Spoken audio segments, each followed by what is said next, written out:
بہت سے لوگوں کو ابھی تک بھی سوشل میڈیا کے اوپر کنٹینٹ کریشن کر کے، جس کو میں دوسرے لفظوں میں پرسنل برانڈنگ کہتا ہوں،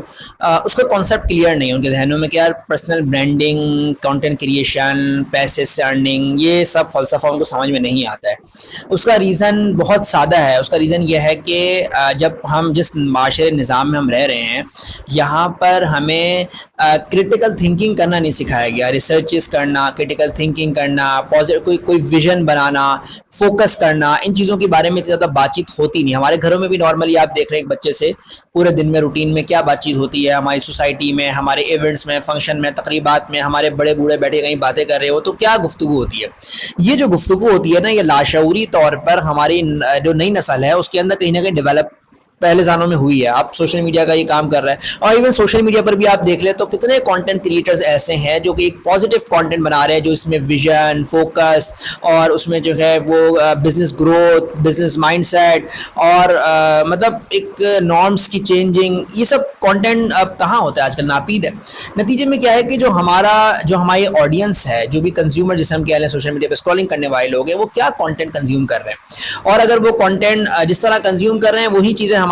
مائنڈ میں ڈیولپ ہو رہی ہیں، اور وہی چیزیں ہماری ہیبٹس میں، عادتوں میں، ہماری گفتگو میں بھی آ رہی ہیں۔ تو یہ جو اگر ہم کسی بھی نئے کانسیپٹ کے بارے میں بات کرتے ہیں، ایون گروتھ کی بات کرتے ہیں، تو جو گروتھ مائنڈ سیٹ ہم نے بچپن سے، یعنی پچھلے 200 سالوں سے شاید مسلم امت نے کوئی گروتھ مائنڈ سیٹ اس طرح سے نہیں دیکھا جو جیسے مسلم معاشروں میں ہونا چاہیے تھا۔ تو نتیجے میں کیا ہے کہ ہم ایک باؤنڈیڈ مائنڈ سیٹ میں، یا ہم جیسے کہہ لیں کہ سلیولی مائنڈ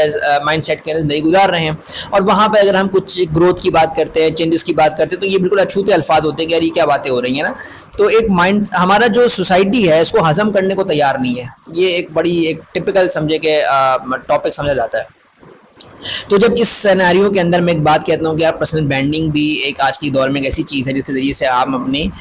ماہانہ آمدن میں اضافہ کر سکتے ہیں، ہم بہت ساری چیزیں اچیو کر سکتے ہیں، حاصل کر سکتے ہیں، تو ہماری سوسائٹی کو سمجھ میں نہیں آتا، اور نہ وہ ہمارے پاس ایسا انوائرمنٹ ماحول ہے کہ جس سے اگر ہم یہ گفتگو کر رہے ہیں تو وہ گفتگو جو ہے ریفلیکٹ ہو کے آ رہی ہو، اور کسی کو بھی دوسرے لفظوں میں آسانی سے سمجھ میں آ جائے، کسی کانٹینٹ کریٹرز کے تھرو آ رہی ہو، کوئی ایسا کانٹینٹ بنایا جا رہا ہو، ایسے سیمینارز ہو رہے ہوں، اسکولز میں ایسا پڑھایا جا رہا ہو، ہمارے جو مقتدر حلقوں سے ایسی گفتگو آ رہی ہو، یا ہماری بیٹھکوں میں اس طرح کی نشستیں ہو رہی ہوں، تو یہ چیزیں ناپید ہیں۔ اس وجہ سے ہم کسی بھی ایک نئے ٹاپک کے بارے میں اگر بات چیت کرتے ہیں تو وہ ہمیں وہ سکسیسفل ہوتا نظر نہیں آتا، اور اس کی ریفلیکشن نہیں ہوتی، اس کے نتیجے میں کیا ہوتا ہے کہ وہ جو آئیڈیاز ہوتے ہیں وہ دم توڑ جاتے ہیں۔ تو آج کی اس گفتگو میں ہم نے اس چیز کے بارے میں صرف یہ غور و فکر کرنے کی کوشش کی ہے، سمجھنے کی کوشش کی ہے کہ ہم اپنے اس بت کو، اس کمفرٹ زون کو توڑ کے باہر نکلیں، اور دیکھیں سوسائٹی میں کیا کچھ نیا ہو رہا ہے، اور میرے لیے کیا نئی اپرچونیٹیز ہیں۔ بہت شکریہ، السلام علیکم۔